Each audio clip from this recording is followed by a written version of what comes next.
Halo guys, balik lagi di channel HP Bae. Langsung aja di video kali ini aku mau sharing tipis-tipis untuk ngomongin suka duka pakai Infinix Hot 30. HP yang akhir-akhir ini bisa dibilang vibe-nya ini naik banget karena speknya bisa dibilang gila banget untuk HP di kelas 1 jutaan. Kemarin aku beli HP ini di harga 1,8 juta di official store di Shopee. Udah sekitar 1 mingguan HP ini bener-bener aku pakai daily driver gitu. Ya langsung aja deh kita bakal mulai pembahasannya. Aku akan ngomongin dari segi sukanya dulu, tapi kita lepasin dulu casingnya guys. Oke guys, pertama aku bakal ngomongin dari segi suka yang bener-bener aku suka banget gitu. Dari segi baterai sama chargingnya. Oke, dari segi kapasitas baterai memang udah 5000 mAh. Sebenarnya tuh nggak ngagetin lah ya, kayak HP zaman sekarang juga udah 5000 mAh. Tapi dari segi chargingnya yang bikin geleng-geleng guys, karena chargingnya sudah berkecepatan 33 watt. Ngomongin dari segi baterainya dulu yang 5000 mAh, aku bisa dapat screen on time di sekitar 7 jam 8 menit. Ini penggunaan standar ya, main ML ya, main game terus sosial media gitu dalam seharian dari baterai 100% ke 15%. Bisa dibilang baterainya awet. Nah, kalau dari segi chargingnya ini juga menarik banget. Gila sih guys, mantep yang udah 33 watt dan charger bawaannya sudah dikasih yang kenceng 33 watt juga di kelas 1 jutaan tuh. Kayaknya HP ini doang guys, seingat aku ya. Kalau kalian punya ingatan lain di brand lain yang kelas 1 jutaan tapi chargingnya kenceng 33 watt, kalian komen aja deh. Ya, aku ngecas dari baterai 15% ke 100% butuh waktu kurang lebih di 1 jam 19 menit atau kayak 79 menit guys lah. Ini wah mantap banget sih. Baterai sama chargingnya enak banget buat harian, serius.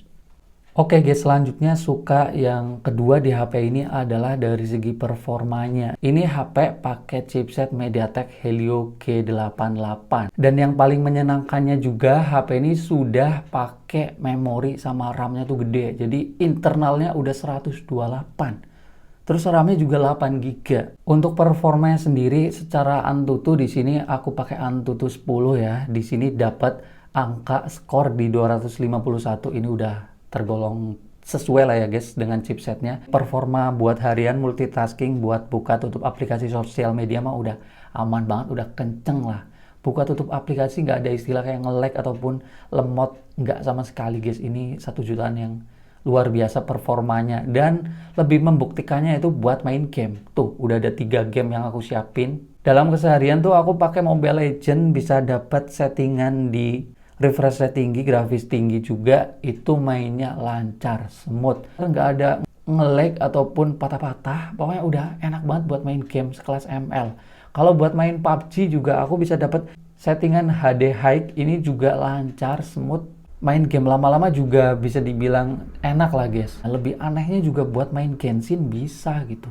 Aku coba ini Genshin Impact. Ternyata ini masih bisa sanggup gitu. Untuk kelas 1 jutaan ya buat seru-seruan bisa guys.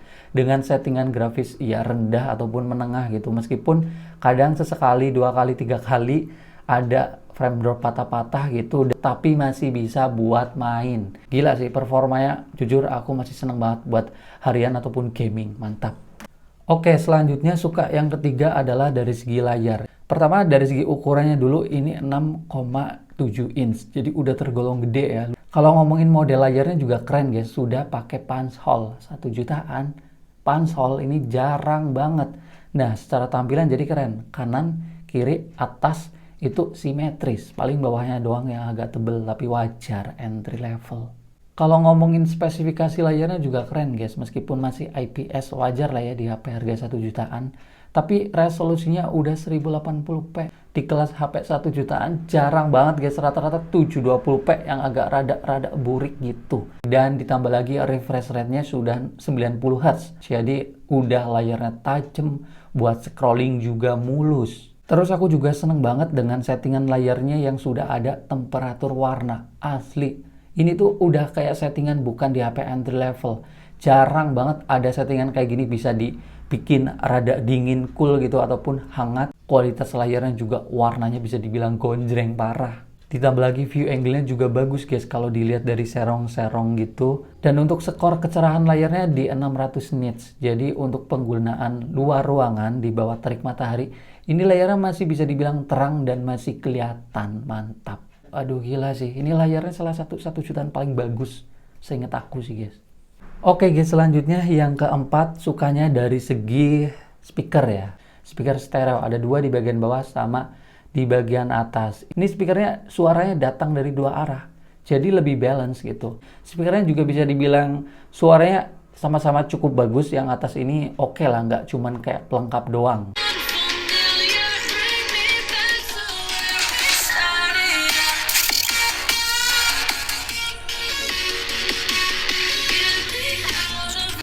Oke guys, selanjutnya suka yang kelima ini dari segi desain dan body. Tampilan desainnya dari belakang, modul kameranya udah mirip iPhone boba-boba gitu yang ada 3 lensa, cuman lensa yang satu ini tuh ukurannya kecil jadi kurang dapet lah ya feel-nya. Tapi tetap aja keren, udah kekinian, model 1 jutaan. Juga untuk back cover, backdoor-nya juga finishingnya keren. Ada sedikit polesan yang ada motifnya gitu guys. Frame-nya kotak dan bobotnya juga nggak berat, masih di bawah 200 gram, cukup tipis juga. Pegangannya juga bisa dibilang mantep, solid. Tampilan depannya juga keren, punch hole. Jadi dari segi desain, body, ya ini masih bagus lah.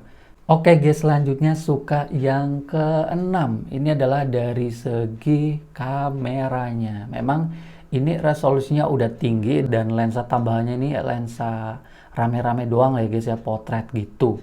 Jadi lensa yang kepake banget anggap aja yang utama 50 megapiksel. Ya dari segi kameranya aku juga suka dengan settingan si ini kalian bisa lihat nih.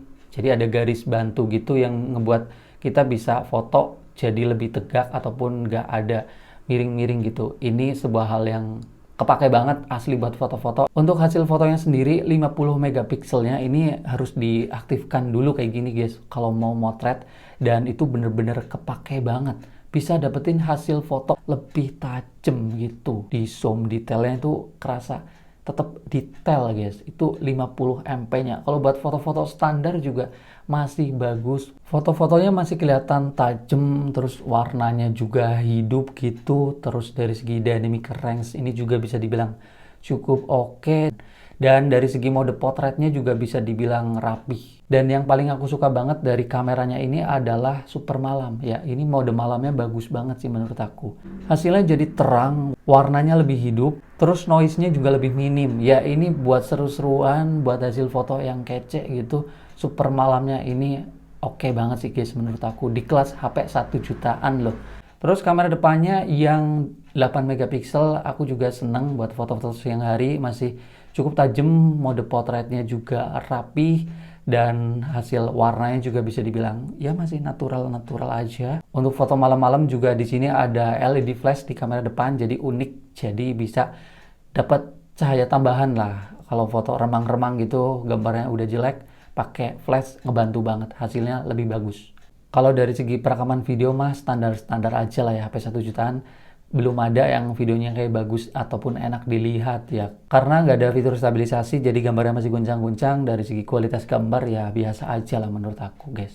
Oke guys, selanjutnya ini suka yang terakhir, yang ketujuh adalah dari segi fitur-fitur pendukungnya ya guys ya. Pertama, HP ini fingerprintnya itu kenceng banget.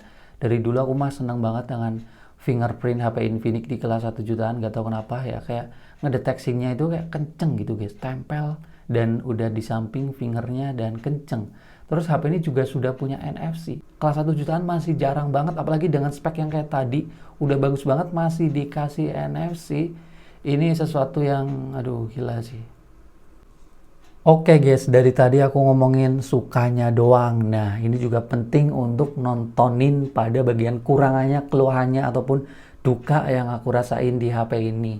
Ya, pertama nih, dari segi bug di UI. Pertama ini pada bagian navigasi gestur yang di bagian bawah nih guys. Kalian bisa lihat sampel videonya nih waktu aku dapetin bug tipis-tipis. Ya, aku tuh pindah dari mode pakai navigasi ke mode gestur gitu. Tiba-tiba di aplikasi-aplikasi sosial media yang aku pegang kayak YouTube sama Instagram itu navigasinya udah nggak kelihatan, tapi tetap aja layarnya belum full gitu. Dan ini kocak banget ya, padahal aplikasinya udah aku update guys. Dan aku tunggu-tunggu cukup lama, tutup aplikasinya, buka lagi, tetap aja bagian navigasinya itu belum full layar, full screen. Dan terpaksa aku harus matiin HP-nya, baru tuh layarnya jadi full. Itu lucu sih. Oke, selanjutnya dukanya dari segi waktu aku main Mobile Legend gitu. Gak tau kenapa layar bagian tepinya nggak bisa disentuh gitu guys. Bukan nggak bisa sih, tapi kadang-kadang itu susah diaksesnya gitu. Misal kayak gini nih.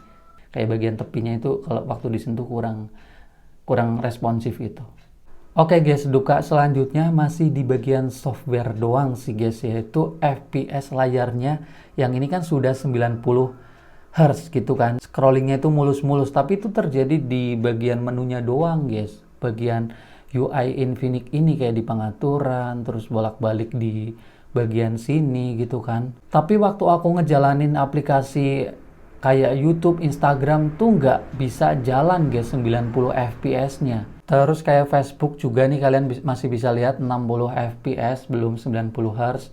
Terus ngejalanin TikTok juga sama di 60 fps nih buat scrolling, jadi nggak mulus. Terus ada caranya ternyata kalau mau 90 fps, yaitu kita harus bener-bener setting layarnya di full 90 Hz. Jadi nggak boleh pakai rasio yang penyegaran layar yang otomatis.